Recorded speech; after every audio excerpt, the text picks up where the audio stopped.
Welcome to another insightful episode of Grandma Says. And here's Grandma. Okay, continuing our series on how to have a happy home, dealing with foundations. This is going to be a little bit different because I'm not necessarily talking about your kids. In this episode, we are going to address your ex or the baby daddy, baby mommy, sperm donor, egg contributor, however you want to look at it. The other party that was involved in the creation of this wonderful offspring. For this episode, you might need a favorite drink or something as we tackle a few issues that you probably don't want to think about, but hey, it goes with the territory. So this episode of Grandma Says, we are talking about co-parenting and helping to establish foundations when the parents are not in the same house. And so to that end, I want to start by saying that this is a lot easier when the children are younger. Usually, if the children are still babies or toddlers, then that means it wasn't that long ago that you two were getting along fairly well, which is why you have a baby or a toddler. If there's no chance of you guys reconciling, and to be fair, usually if you guys have separated already, that's not really a option. So I would not suggest anyone spend their time trying to make that an option. Ultimately, what you would really want to do is, and when I say reconciliation, if the other party is really trying to mend fences and you're thinking about it, okay, then the rest of this still applies, but it would apply on a slightly different level. But I'm coming from this from the idea that for the most part, if you guys have reached a point where you need to separate and you're living in different houses, chances are you're not really going to reconcile. That's the reality of it. Unfortunately, or fortunately, depending on how you look at it, that's pretty much how that usually goes. Co-parenting basically means that you and somebody else has some level of control over whatever child it is you're talking about. In most cases, if you have one child, then even though things aren't necessarily going to be different, as in having one versus having four, obviously there's going to be some differences. But when dealing with multiple co-parents, for instance, let's say you have 4 kids and 3 of them have different parents, then establishing that foundation will be harder because you're talking about multiple people. The more people that you add, the more difficult it is to establish the foundation because everyone has to establish the role that they play in this child's life. How much authority has that person been given? Almost every kid knows if you're hanging out with grandma, you can get more toys than when you're hanging out with dad. It's just a given. And the kids know that and they behave accordingly. So when you want to make sure that whatever's going on outside of your home does not have a massive impact on what's going on inside of your home, then you want to try to establish that level of foundation with whatever party is involved that can cause unnecessary discord in your home from outside of your home. Okay, so to clear up all that I just said, because I'm sure that did not come off as simple as I intended for it to sound, let's go back to dealing with the person you had the child with. The first thing to note is that you cannot change the other person. You can't force them. You cannot make an adult do anything. You can suggest, you can ask, you can implore, but ultimately, any other adult in your life can do whatever they want to do. If the relationship is recent and the other party is trying to use the children as leverage in order to get back into your life, you have to make sure that you are in the right mindset when you have to talk to or address this other person so that you can keep your focus on the kids and what you want to discuss and not let it veer off into, yes, darling, you remember that wonderful vacation we took to the Bahamas last year? Because it's real easy to do. And when the other person is in the mindset of, I can win her back, if that's his mindset, then it doesn't matter how much you try to meet to discuss kids. He's going to find a way to bring it back to, by the way, can we get that hotel room over there? Can we add one more kid? The first thing that you want to do is make sure that you are in the proper mindset before beginning anything I'm getting ready to suggest. You need to understand how important it is to you to have the household that you want? Is it important enough for you to make this particular effort and put in this amount of work to make sure that every day is the best possible day you can have? And for the most part, the things that I'm talking about, it will take work. But if you do the work the right way from the very beginning, then you have long-term results. It's not like you have to get up every day and say, today I must build trust with my children. That's not necessary. After you've built trust with your children, unless you do something really outlandish, the trust is pretty much there. And for the most part, that means that your children are already on board with, we're all in this together. So whatever mommy's trying to accomplish or whatever daddy's trying to accomplish, I'm all for it because I trust them. When the foundation is right and it's strong, everything is easier. It's no longer a fight to do anything because that's what happens when you have strong foundations. When you say it's dinner time, everybody's at the table, hands washed, clothes on, ready to eat dinner. It doesn't turn into the family circus of everyone screaming and running in circles and acting crazy because the foundation has been laid and everyone knows what they're supposed to do and when they're supposed to do it because you have made sure those three key components are part of your kid's life. Even though we're just focusing on one at the moment, when you put all three of them together, trust and believe you will have a very nice family life in comparison to what family life would look like without putting these things in place. Once you know that you're in the right mindset, the main thing that's important when dealing with an ex or a co-parent is that you want to take time to meet with this person when the children are not present and when preferably the other party doesn't have other people present. You guys can go to lunch or something. So you're in a public place in case you're dealing with somebody who is potentially abusive from before and so forth. Make sure that you have a full reality check.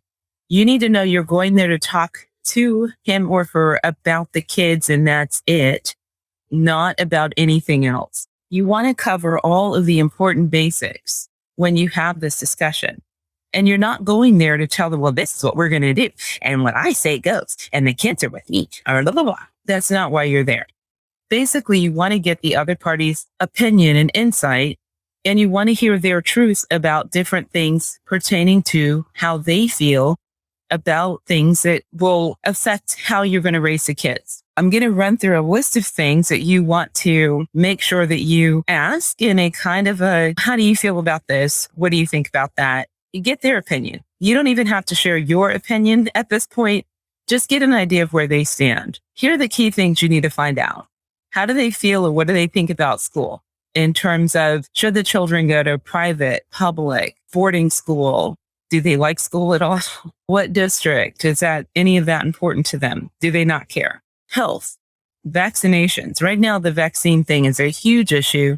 You need to know what the other party thinks about it. Again, it's not for you to get into an argument, but you really do need to know. Not to veer off too far, but there have been recent situations where people have been killing their children to avoid the vaccine. So you need to know what kind of sports or activities they think they want their child involved in or not involved in particular. It used to be every guy wanted a football team. Now some of them are like, nah, brain damage, no more football. How often would they be allowed to visit family and relatives out of the state? How much travel do they agree to? Are they okay with the children going overseas? What kind of religion do you guys believe in general? I'm not saying get in an argument about it. Just ask. What forms of discipline would they use in their home so that you're prepared if your kid comes back with bruises? You know where they came from. So it's stuff like that that you need to ask and make sure that you can agree with what they're saying. And if there's anything you don't agree with, I'm not saying start an argument about it.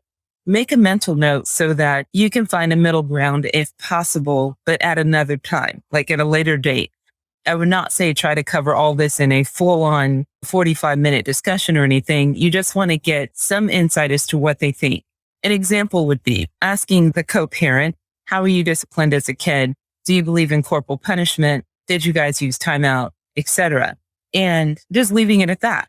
Make a mental note or jot it down if you're taking notes or record it on your phone or whatever, so that later on you'll be aware of what not to mention. Because even though, let's say the other party is an atheist and they don't believe in anything that has to do with religion, that's their choice. So then is it smart to take pictures of the kids at a Christmas party and then send them a copy? Probably not. It would probably make more sense to take a picture of them in the park and send a picture and that be their copy. That will help to reduce the conflict that comes in when you have no idea what they believe about certain things. When you don't know what somebody believes, then you can't realistically stay in a place where the two of you are going to stay on the same page. And so you have the regular fighting that's going to occur anyway. Now you have additional fighting on top of that. As an example, a true story, my ex and I didn't agree on a lot, but we did have these conversations and establish the foundation. And we found that there was a lot of things that we had in common and okay with, and some things we didn't. And so we agreed on how we were going to handle all this. But you have to understand, my ex was way older than me, so he was willing to have these conversations. I think had we been at the same age, it might not have gone over as well, but nonetheless. But there were certain things that we firmly agreed on, as in we did not believe in behavior or mind-altering medications like Ritalin. We knew that was going to be an issue because in this area, every other male child is put on Ritalin. I'm starting to think there's some kind of a Ritalin factory or something that has contract with every school. But every other male child out here is on it. And it seems to be the suggestion as soon as kids start school. Even if they don't get in trouble, it's just, hey, it's a boy, put him on Ritalin. Now, because both of us were 100% against it, it didn't turn into police getting involved or social service or what do you call them, social workers or any of that, because the two of us had already said under no circumstances will our children be on any kind of mind altering or behavior modification drugs at all. I say children, it's actually a child that we share. Just that one simple thing saved us both a lot of headache, because had I been on the side of, well, if they need it, then maybe we should give it to them. And he was saying, no, absolutely not. We would have had to go to court and deal with the schools and deal with the hospitals and get referrals and then argue over who's going to pay for it. And then how many years are they going to take it? And what happens if there's a side effect? So you can see how something that small can turn into a gigantic balloon of, oh my God.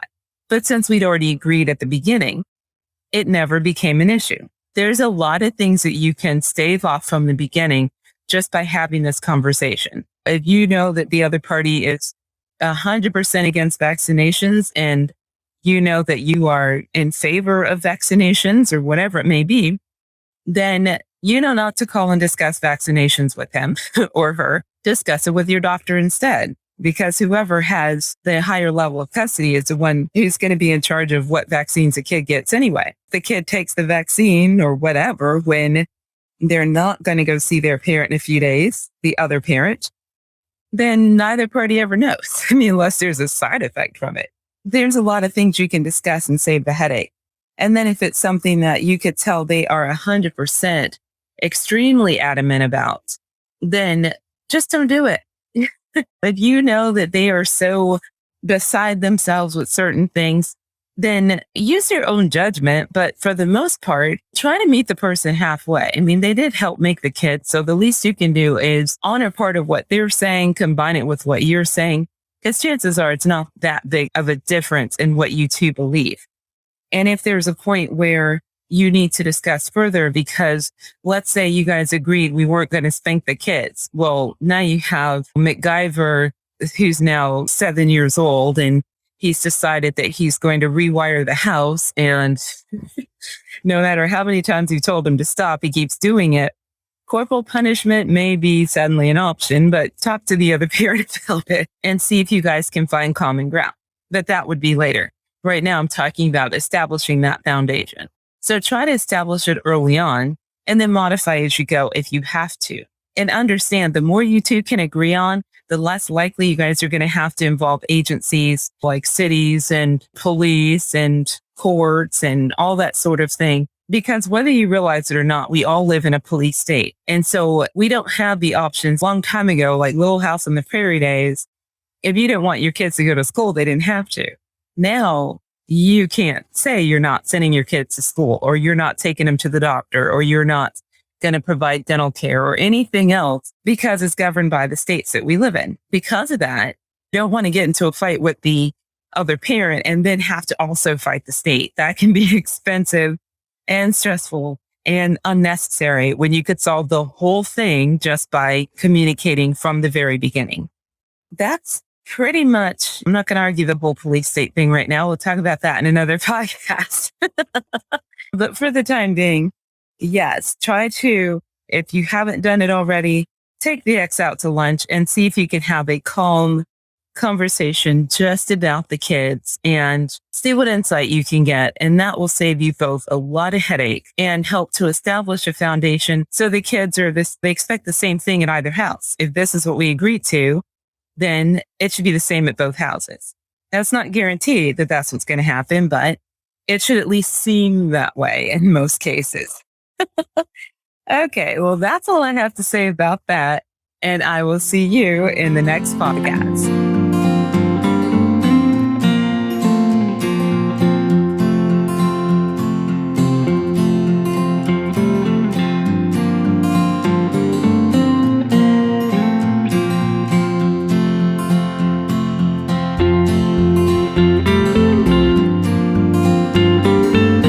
Grandma Says has been a Boss production.